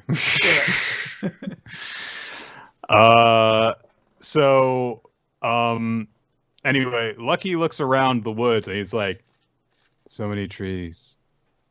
No, never mind. There's actually a point to this because it reminds him of the performance of Mimin's for Elise, except these are normal trees, not piano trees. And then he starts rattling off a bunch of information about the song for Elise. For instance, nobody knows who Elise actually is, but there are a number of different theories about who she is. And then he gets into stuff that I don't understand. So it's like the mi, re, mi melody that repeats throughout can be read as I, des, I in German. If you reread the inharmonic dies as S, it's I, S, I, and that's close to how Elise is spelled. Okay, if you say so. I like that it is some context for why these musical performances are the way they are, though, you know? Yeah. For Elise is a beautiful song, by the way. I love that song. But Lucky says Beethoven kept repeating himself, calling out for Elise. He would change how he would say her name through the music's composition. And then he just goes, This is hard. This time Maloli just like taught me everything and I didn't do the analysis myself, but I still like it's hard. There's meaning within everything in the music, and I need to respect the music. But can I really do it? Start from scratch before the competition? And apparently he's just saying all this out loud because someone responds to him and says, maybe you don't have to start from scratch. And Lucky looks around and is like, huh? And a hand reaches down through the apparently absurdly thick leaves in one of the trees as a guy appears, a guy with very, very long hair and a tank top that goes da da da da. That's an awesome t-shirt. Tank top, whatever you'd call it. Yeah. He introduced himself as Sadame Hino. And meanwhile, we cut over to Furusu and the teacher, who are like, no one's here. Also, where's Sonoda? And they go into the house, and there is a room with a piano in it and a whole bunch of diagrams and charts and notes plastered all over the wall. As we cut back outside to Lucky with Sadame, who says, I'm Maloli's friend and the owner of this house. And the teacher inside says, the homeowner is a genius otaku who collects information. He seriously knows everything. He can help us come up with a plan against Mimino Togami. Yeah, I guess you could go to someone who just knows everything in order to analyze stuff, but yeah. All right. Maybe he's a music otaku, but they just say he knows everything. So, I don't know. Furusu is worried because she says, do I stand a chance against an Otogami? Against Lucky? And the teacher goes, no. So then you don't expect anything. No, I do. I do expect much from you. You're about to transform into a monster. But to do that, you need to have an epiphany. Oh, is that all? So you just need to have an epiphany. Yeah. Just take some peyote, go out into the desert. I'm trying to... No, you had to drink a candle, then go eat the... Drink a candle? Yeah, then you have to... This is the Simpsons episode. He drinks a candle, eats the insanity pepper, goes on a vision, and Johnny Cash is there playing a coyote. And then at the end, you learn that Marge was your soulmate all along. It's a pretty good episode. It's pretty funny. Is that the one where he goes around asking everyone if they're his soulmate? And they're like... I believe so, yeah. Okay. I mostly remember it for when he's like flipping through the record album. He's like, look at these records. And it's like the worst. It's like the fucking Doodle Dandy Bob thing or something like that. He like lists off like 5 awful ones. He's like, and then look at her records. They stink. And you're just, I don't know. It's always a very funny joke. Yeah. I think that it's very weird to have a conversation between, two musicians and one just says there, you need to have an epiphany. It's like, it's not really something you plan. Like, that's why it's an epiphany. Like, yeah. All right. Okay. Yeah. Yeah. There you go. Yeah. All right. It was actually a pretty good episode. Pretty good episode. It was a great episode of Simpsons. This is actually, I thought, a pretty cool chapter. The art in the series is really starting to hook me in like a really invested way. And I also really like the explanation of Fur Elise, like giving it this context suddenly is like, sure. Oh, this makes this a lot more of an interesting situation. Like now I have a lot more context for when we get to the sort of like return match of this, Yeah, providing like a famous classical piece, but then saying like this is like the emotional story behind it that we have a vague idea of, and we need to have a breakthrough about this in order to, progress forward as artists. Like, yeah, cool. Yeah. Dr. Stone! Time to get stoned, Nick. Z equals 226, giant step. Ryusui has joined the space crew team, and the ship basically completely joins up by the end of this montage that we get, where fortunately Ryusui has a spare circuit board that they can use to replace the broken part. And we do establish that Ryusui, this wasn't just a whim decision. He actually did to keep doing all the astronaut training after it was decided that Stanley would go instead of him, in addition to him, as it turns out. So they fix up their ship. And yeah, they're going out. We actually get a little bit of discussion from Sai, for example, like, we got to make sure that we can calculate this so it all works out and stuff. Um, we also have a discussion of radio waves and the Doppler effect and everything, and how they've got to actually, time everything out so that they can use it to keep track of the ship's movements and stuff. And they establish how fast the ship is going, 38,000 kilometers per hour, so pretty fast. Part of the crew is they also have the crew get stoned again while they fly during certain parts of it. And then 3 days later, everyone wakes up, and Kohaku gets to gaze outside at the very, very close suddenly moon, which, yeah, that's pretty crazy right there. That's a nice shot. And also, they're using a sextant on the ship, which was an idea that Chrome and Suika came up with. They're like, yeah, you can look at the stars and figure out your position using a sextant this way. And Xeno's like, yeah, this was a low-tech solution that they thought of in the early Apollo missions. And Chrome's like, God damn it! I could never think of an idea you don't know about already. They take a look at the moon. Kohaku observes that the back of the moon is all bumpy and lumpy, and Senku explains that this is because, we're always seeing one side of the moon, and the opposite side is constantly intercepting meteor strikes, so that's why it's pockmarked with more, craters and stuff. Kohaku says, the moon has been protecting the people of Earth without us even knowing it, which... Moon-chan, you've always been there for us. It's like, I mean, it's a nice romantic sentiment, but the reason that happened is because the moon has no atmosphere, and those meteorites would have burnt up if they reached the Earth. So it's like if you're trying to tank, but your defensive values are much less than your supports or whatever. Yeah. They have a discussion after that point that they're like, okay, someone's got to stay on the ship while the rest of us go down in the lunar lander. And Senku says, I guess I should hang back since I'm the scientist. And Risu's like, nope, I'm the fucking pilot. You guys go walk on the moon. You go walk on the moon, Senku. And he justifies this by saying, 3 of you are walking on the moon, while I alone am going to stay with the ship. So all the glory will be mine if I do this. Obviously, he's letting his friend go walk on the fucking moon because he's a space geek. So it's a nice moment.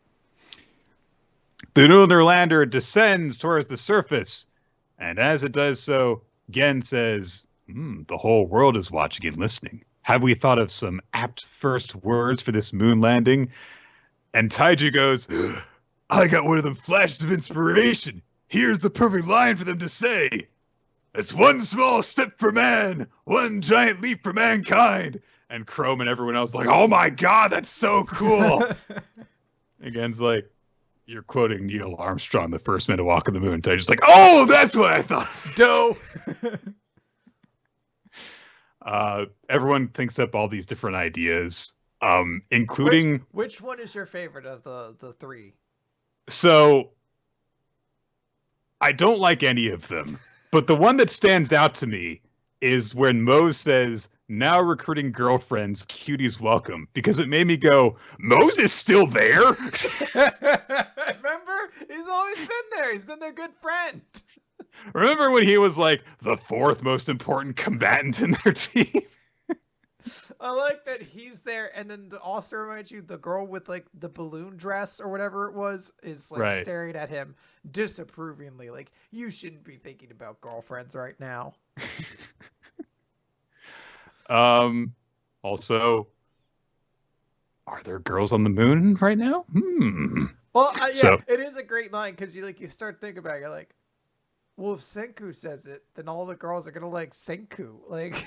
It doesn't get you girlfriends, and he can't even get the girlfriends at the moment. Yeah, come on. And Senku's already got a girlfriend. Unless this is like a nationwide thing, and he's like, the Science Kingdom is recruiting girlfriends, cuties welcome. Yeah. So everyone gets a girlfriend. Moon girls are easy. Yeah, so. So the lunar lander lands in a crater, and Gen's like, well, I suppose it's up to the astronauts to decide what they're gonna say. And Senku's like, I mean, I haven't been thinking about that at all. I've had more important things on my mind. I But do there's like that Senku is not invested in the like romantic side of the moon no. landing. He's just like, I don't know, we're kind of here to stop a dude. Like, I really wasn't thinking about this. And of course, there's a lot of pressure on them. We get reminded of like, oh man, if they don't beat Y Man, then humanity is doomed. But if they triumph, then the secrets of petrification will be theirs. And so Senku says, with all of humanity on the line, we're taking this first giant step into the battle for future science. So get excited as he descends from the lunar lander and sets foot on the moon. All right, we're here. Yeah, I think this is a pretty cool end of a chapter. It's I would say this has probably got to be one of the crowning moments of Doctor Stone, because I mean, when you think of like all the moments of scientific history they're replicating, I mean, I don't know if you can get to anything really bigger than the moonwalk and the moon landing. So Yeah. I mean, it's definitely like the greatest scientific achievement of probably ever, if you believe it ever happened. no, Nick, not like this. This is where I reveal. Ha! Oh no, Nick's a weirdo all along. Actually, so when I was in high school, I had this one teacher who his entire like objective with us was because he was taking like a bunch of like magnet school, like study your brains until they're oozing out of your ear kids, regurgitate information, get into a good college, those kinds of kids, and trying to get them to actually think critically about stuff that we had been educated about. Mm-hmm.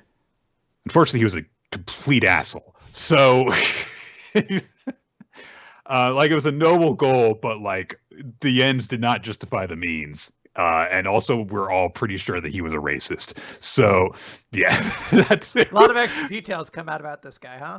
Yeah, look, I don't even care. That guy's. I can't even ruin his career because he retired the year after he stopped teaching me anyway. But we spent a good 6 weeks talking about the moon landings, and he kept on trying to convince us, like, no, no, no, no. Don't you think about how it's weird? It's like, no, all the explanations that have been presented that could debunk the moon landings, no, they're all very narrow, selective information that don't actually look at the entire picture, and the logic in them is entirely backwards. So, no, they were not faked.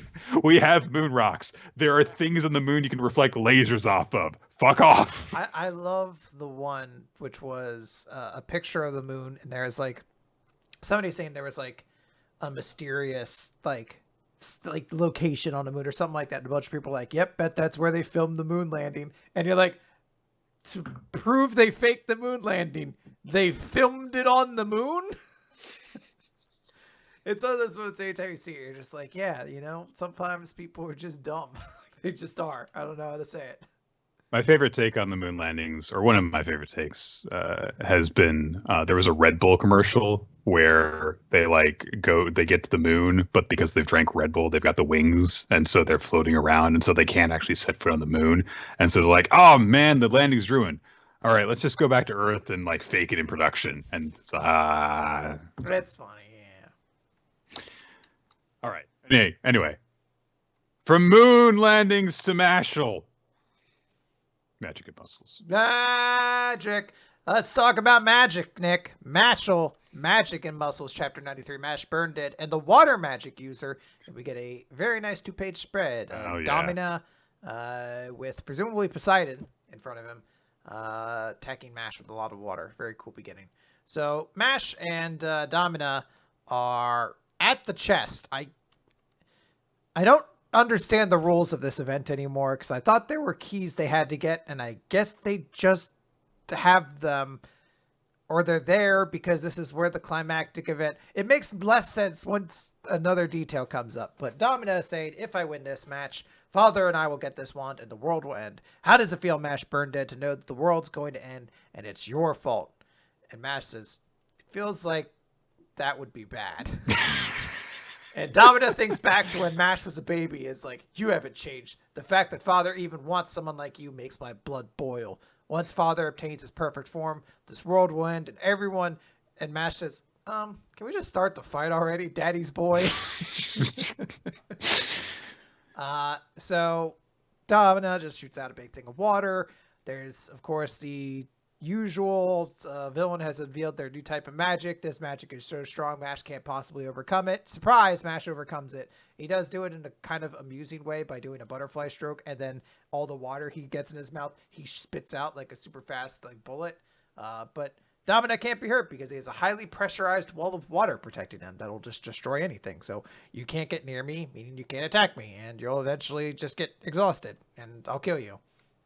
And then Mash, like, lands, basically. Like, the wave washes him away, and he lands, and he dodges a sword stroke, and he cuts off a couple of hairs, and he's like, oh, it's Abyss. And yes, Abyss is under a dark curse of my father's invention. There's no point talking to him. His brain's been hijacked. How Abyss got here, when it happened, anything like that is irrelevant, because now Abyss must fight against Mash. And Mash just says, I can't fight Abyss. He's a friend. And Domina gloats like, ah ha ha, it's my favorite sight. So-called friends fighting. Which, that has to be like a rare fetish, you know? Like, it's got to be hard. Oh, yeah. I feel like you go to a site, you type that in, there's not many results. Friends fighting friends. Come on. The hottest videos of friends fighting friends. Yeah. You'll never believe when these friends fight friends. MILFs in your area are fighting other MILFs. Now you realize... It's like someone shows up, it's like, hey, buddy, I brought a pizza with extra meat. Yeah. I'm a pescatarian, and then they start fist fighting each other. You gotta give it a little bit of story. The story is what makes it... Oh, yeah. That's what draws you in. Exactly. So Domina just starts bragging. Now you'll realize how little your bonds meant. And with that comes despair. And Mash, there's a big stab and a bunch of blood effects. And Domina's smiling and blood hits the water. But it's not what we thought. Mash didn't get stabbed with a sword. Instead, Abyss stabbed himself in his leg with his own sword. And he recalls back to when he and Mash fought each other. And Mash had his line at the end about no matter how much the world loathes your eye, no matter what others say about you because of it, my attitude towards you won't change. And Abyss seems to have gathered a slight bit of control over himself. Says, Mash, you should run. He's impossibly strong. All I can do is stop myself. I may be weak, but please allow me to remain your friend till the end. And Domina shoots him in the chest with a bullet of water. And Domina's like, no, that wasn't right. You ruined the show. No one's going to acknowledge you if you don't play your part. When Father gets the wand, he'll use this curse to devastate the world, your family and friends, they're blah, blah, blah, blah, blah. Everyone's going to have to fight each other. I can't wait to see it. This one didn't work. Oh, well, I don't need... And we see Mash is, like, taking up the pose. And it's actually drawn really, really awesome. It's not like a full page one or anything like that. And Domina's just like, what kind of stance is that? And Mash skips a rock. And there's just a line, this could be troublesome. And we see he skips a rock, and it just keeps going up. And then it starts going up the wall of water. And they're like, how does he intend to get through the barrier? And it just goes over the barrier and just fucking nails Domina in the face. Except Domina looks like he catches it. And Mash says, you maniac. You'll never get your way as long as I'm around. I'll kill all of you first. Which is kind of a dark line for Mash. Yeah. So anyway, here's Waterwall. So, in my water wall. I don't think I've ever actually listened to that song. So it's like 7 minutes. Why would you? Yeah. Especially when the far superior Champagne Supernova is out there. Okay. I mean, honestly, like I as someone who has listened to Dragon Force for 12 years, I don't think song length is the problem. When the songs aren't that good, though, it hits. Yeah. So yeah. This was kind of a chapter that just kind of went all over the place. There were a couple of cool shots, but it was kind of like, there's new power. Also, Abyss is against Mash. But now Abyss has been taken out by the guy who's controlling it. He threw a rock. Okay. The cool thing is Mash throwing the rock. It's a pretty cool moment of like skipping stones to hit this guy.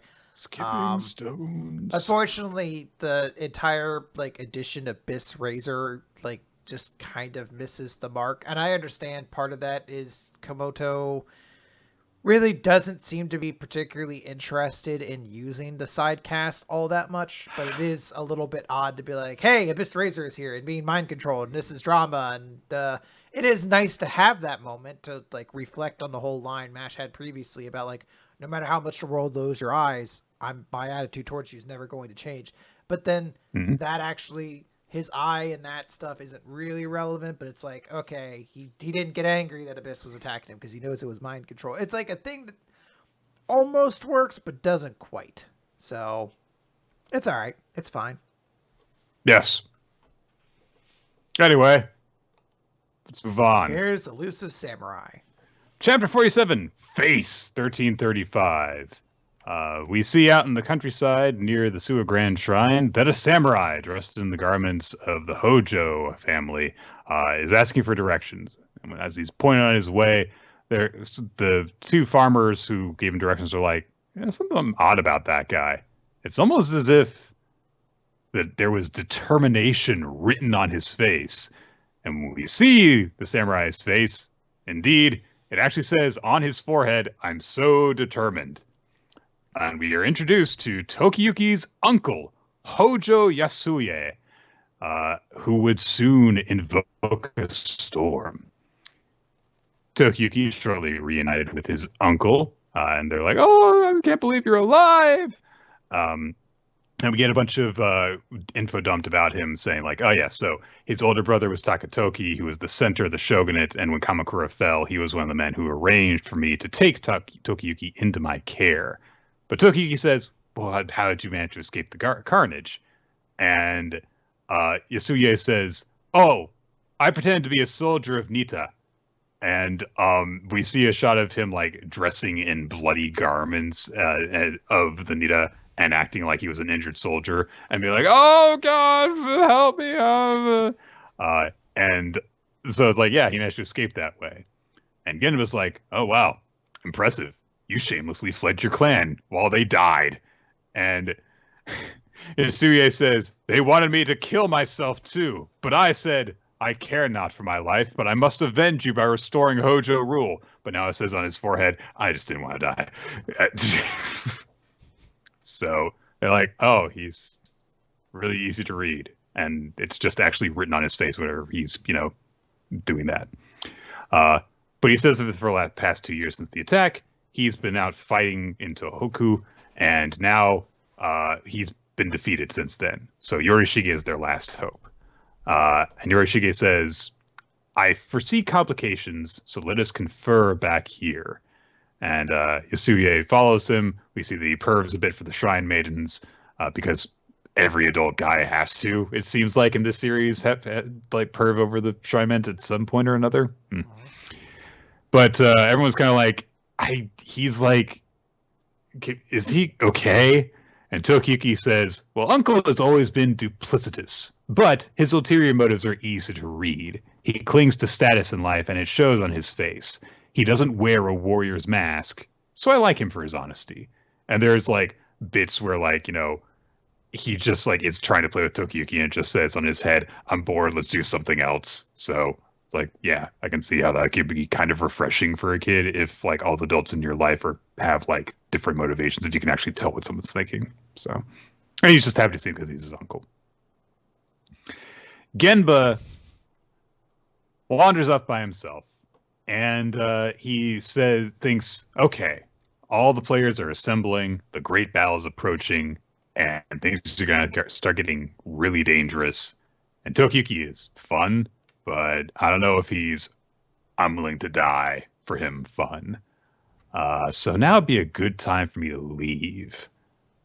But I'll decide on that later. Because the Shrine Maidens are changing clothes and I made a new hole in the walls. Oh my God. But before he can go off and do that, he senses something. And he peers towards a tree in the distance, and there's this weird swirl effect in it. And he realizes, okay, something is wrong here. But I don't know, like, Yorishige has lookouts everywhere. So could anyone really sneak in here? But, oh my gosh, knives fly out of nowhere and nearly stab into him. So he has to dodge in midair and land on a tree branch. But as he lands and takes a combat stance, someone in a Tengu Mask appears behind him, looking all cool and posing and stuff. And the Tengu Mask says, though incomplete, you are a ninja. Are you the one of the Foss Mask known as Kazama Genba? Oh, but he was really old, so you must be a successor. All right. Well, I'm going to kill you, so. I don't know why I bothered to ask. Yeah, I guess it doesn't matter. Genba begs off and he's like, oh, who's Genba? I'm just wearing a festival mask. Here, take a look at my face. And he takes the mask off and fucking fire comes out of his face. Or it might just be a smoke screen. I don't know. It's kind of hard to tell in black and white. And he tries to attack him with a blade coming out of his foot as well. But the only thing he manages to stab is a log because, substitution jutsu from Tengu Mask guy. It is the supremely awesome move to be like, no, it's just a mask. Take it off. Brah, fire breath or smoke screen, something. Brah. Like, that is a supremely awesome, like, visual to have. Yeah. And this little sequence, although it's very short, is also really cool. Because the Tengu guy is just like, all right, got behind you. I'm going to freaking slit your throat now. These 2 pages are a better ninja fight than the ninja fight in One Piece that's been going on for 2 years. The fire will reach you first. In a last-ditch attempt to get away, Genba just pulls out some firecrackers and sets them off, which, of course, draws a bunch of attention from all the lookouts. He tries to struggle against the guy's knife hand, but of course he's way bigger and stronger, so he can't really do anything about that. But the Tengu Mask guy is like, all right, we gotta leave. But he also mocks Genba, saying, you would hide behind others? Then you are unfit to protect your lord. You are unequal to the stories I've heard. And he vanishes, which leaves Genba upset and disturbed, as he says that he has to talk to Yorishige because they might have a problem. And also, he's like, that asshole, call my freaking techniques tricks. But he goes to speak with Yorishige about this, and he says, this was a guy who was working for Takauji. The resistance by Yasuye and Tohoku and by Hojo's remnants elsewhere has failed, so now he will focus on Shinano. They're ninja called Tengu. My father said they serve the Ashikaga. Due to their speed and covert skills, they can uncover any secret. Forget about a big battle. They'll expose your rebellion and the brat's identity, and this will all be over. And this is portrayed in an image of a giant Tengu breaking through a wall and ambushing Tokiyuki. So yeah, it was a cool chapter. A very exciting start to this next stretch of story that we're getting. Yeah, so. I like this as a premise. Let's get back. Let's give Genba a bit more focus. Let's have a battle that's not a battle, anything like that. Like, it's an interesting thing. I like it. Yeah.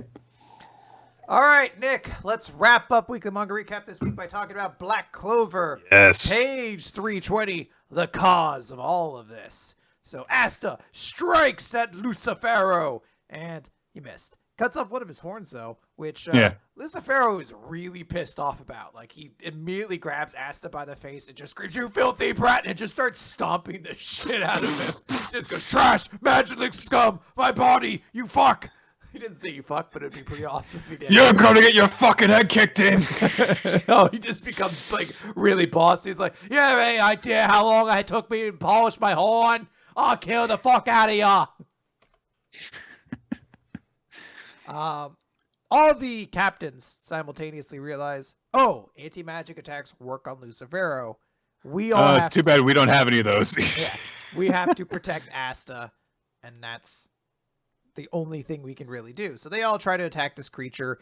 The first time I saw this shot of Jack the Ripper, Great Hero Jack the Ripper, I thought his legs had been cut off at some point, and he had just replaced them with swords. It's like, when did that happen? No, it's just the way the art is. His legs are like bent behind him. And then I'm not sure what he does. I think he just covers his cloak with swords and throws it at Lucifero. I think that he does a Sonic the Hedgehog. Oh, he turns into a ball and like... Yeah, just... Okay. I guess, yeah, maybe that is what he's doing. I have no fucking clue. It doesn't matter. Lucifero just smacks him away and says, vanish. We have Nozel come up, say, as royal, I have learned something for that peasant. Anyone who can fight those who are far above them. Anyone can fight those who are far above them. And this Pharaoh just fucking. I have learned and have grown as a character. And Merilo Leona and Fuego Leon say that they're both looking forward to Asta's future for different reasons. Fuego Leona is because he's looking forward to Asta's growth as a Magic Knight. And Merilo Leona is looking forward to it as her prey, which is interesting. I don't know if we can trust this woman. Yeah. She fantasizes about beating children. Which, hey, it's kind of amusing in its own way. It doesn't work. Lucifero just runs straight through them and basically double clotheslines them down. Rill tries to do something. He doesn't get to talk. He just gets beat, which I really appreciated. Best Rill scene ever. Yeah. The other demon who's shown up basically was just like, oh, that magic mansion that Rill summoned was the only reason they could fight. I guess it's all over now. He's the cause of all of this, that filthy brat. So Lucifero's like, oh, I must crush him. I must destroy him, and goes to stomp on him, which I guess would kill him. But he lands his foot down, and there's nothing there, but there's a star in front of him. And we see Yuno, who says, you finally owe me one, Asta. As we see Yuno has teleported Asta away, and Mimosa is there to help heal him. Hey, it's pretty cool, big hero moment for Yuno, honestly. Yeah, I legitimately was like, this is a cool... I don't know, I know when it happened, but I really have reached that full turnaround, and I'm like, Yuno's pretty cool now, guys. Yeah. I'm definitely more... You stick with me long enough, everyone eventually gets on my good side. Except Daenerys, but... Yeah, pretty much. I don't know, we've got a few more chapters left, maybe. Maybe. I suck. Nabutoku rules. I was like, that Daenerys makes some good points every now and then. I absolutely am much more excited to see what can possibly do to even hold off Lucifero while they're trying to help out Asta, as opposed to when all the captains showed up and I was just like, what the fuck ever? Yeah. That is pretty much exactly the feeling I had. Maybe if it were a couple of the captains and not all of them, it was like, oh, great, freaking Dorothy is here and Rill and freaking Jack the Ripper. Not all of them. The Purple Orca captain isn't there, so... If only the Purple Orca captain had showed up and be like, I don't even know. All right. I don't even know who's leading the Purple Orcas now. Oh, but that would have been... Oh, let me see. Hold on. I want to see who is the Purple Orca captain right now. Because if this dude only showed up... Kaiser, I barely remember this dude. He has his little fucking doofy mustache. If this dude had showed up and like, I will take you all on, and that was it, I'd have been like, fuck yeah, this is the best. Remember when they made a big deal about one of the captains being the traitor, and it was the Purple Orca captain who just looked really evil and we had never met before? So it had no impact with the reveal. Oh no! The dude who was obviously probably evil. Well, William Vengeance was the real traitor. I mean, like, that's better, but we do that too. All right. Yeah. We got to the end of the chapter, and there was some cool moments where captains got the shit beat out of them. So it was, I do really like how Lucifero is built up as a villain, how he just fucking he's so disinterested until some fucking magicless little bitch cuts off one of his horns. He's like, you piece of shit, I will fucking reduce you to fucking atoms, you bitch. How fucking dare you even bother to be in my presence? I'm gonna shit stomp you into a fine goddamn paste, you bitch. And with all that said, that's it for this week of manga, everybody. So, let's name our favorites for this week. Favorite chapter and MVP. Favorite chapter, it's got to be Undead Unluck. Undead Unluck was so freaking cool, and I legitimately, as I read that chapter this weekend, had like audible gasp of like, what the fuck is, like, the moment Juez turns to the moon and says, Luna, let's make a deal. I was like, what the fuck is happening?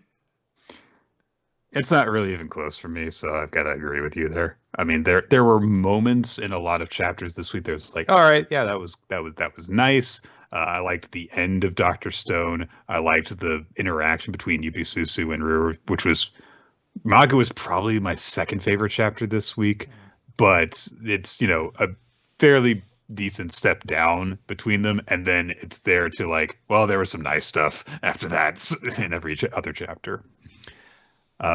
And my MVP is going to be Genba because hey, that was a cool fight scene. Yeah. He did a really cool and surprising thing where he just, oh no, I'm just a kid. See, fuck.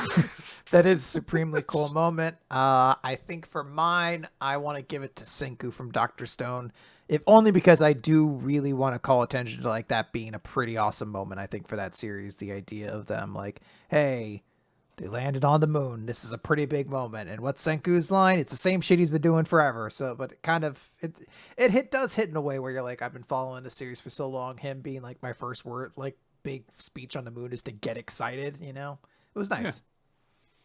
Yeah. The audience, by the way, picked Magu-chan, God of Destruction as their chapter week, but Juez from Undead Unluck as the character of the week. So, well, I mean, she did fucking save Fuko with her quick thinking. Did. So, yeah, definitely fair. All right. Well, everyone, that is going to do it here for Weekly Manga Recap. We want to thank you all for joining us for the show, which we record Wednesdays, usually around 7:30 Eastern Time. But to stay updated on exactly when we go live, you can follow us on social media at RillOT, at NickFTime, at WMR Podcast, and join us on our Discord server, you know, when it's working. To be fair, it wasn't our Discord that wasn't working. It was not. All of Discord wasn't working. Right. We will send out a message on when the stream goes live on that as well. Twitch.tv/RillOT is where we broadcast from. You can also use the Discord to, well, just participate in all sorts of fun chats related to manga and not related to manga. There are game nights that are bi-weekly. There are discussions surrounding the recommendations that we've taken on the new chapters that come out when and stuff that we talk about in the recap. So a lot of fun stuff there. That's also a good place to find the Google Doc, which is maintained by Ninja X3i, which keeps track of all sorts of statistics associated with the show, the MVP and favorite series logs, the series that we have covered and might cover in the future. Leave a recommendation or add your vote for something that we might cover in the future there. All sorts of good stuff. We also want to thank everyone who supports us on Patreon, patreon.com/weekly manga recap, where you can find bonus content that we love producing for you guys, including Chris's monthly other recap. Yeah. Covering all of the series that are in Jump and in other places that we don't talk about the show. Yeah. So. I should note for anybody who's looking, this month was a little bit chaotic, so I haven't been able to get one out. I'm just going to do an extra long one next month then, just to make up for it then. We also want to thank Steve Mann, our occasional title card artist. You can check out his artwork wherever boobs are allowed to be drawn on the internet, including his Twitter account, @SteveMannArt. And we also want to extend our thanks to Wednesday Del Cheddar and Milo Jack Stilitz for creating the opening sequence of the video versions of the podcast, which you can see on our YouTube channel, youtube.com/weekly manga recap. And the audio version you can listen to basically wherever podcasts can be listened to. Spotify, iTunes, and on just weeklymangarecap.podbean.com. Yep. So that's the place. I think that's everything. So that's it. Let's get out of here, Nick. All right. What are you gonna do tonight?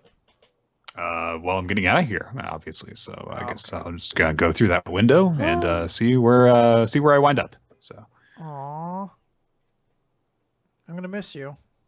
Yeah, well, I mean, I might wind up in Pennsylvania by next week. I don't know. That'd be pretty cool. We could do like a live one together. Yeah, and the entire time I'll just be like, I'm tired and hungry. I've been walking for. You're gonna be really cold. I'm not really gonna lie. It's really fucking cold. It sucks here. I did not pack for this or anything. Yeah, like I just wore a t-shirt and a jacket. Why does the temperature go underneath 40 degrees? Why does it do that? Listen, like, I know how this works. You put on 2 layers and you're fine for anything. That's how it's supposed to be. The worst days of the year, you put on a third layer, and that's it. Like, no, the worst days of the year, you don't go outside. What are you talking about? What? But then how do you go to the beach? Nick, I'm going to tell you, the beach for us is the puddle outside the sheets that sometimes people splash in. Bye, everybody.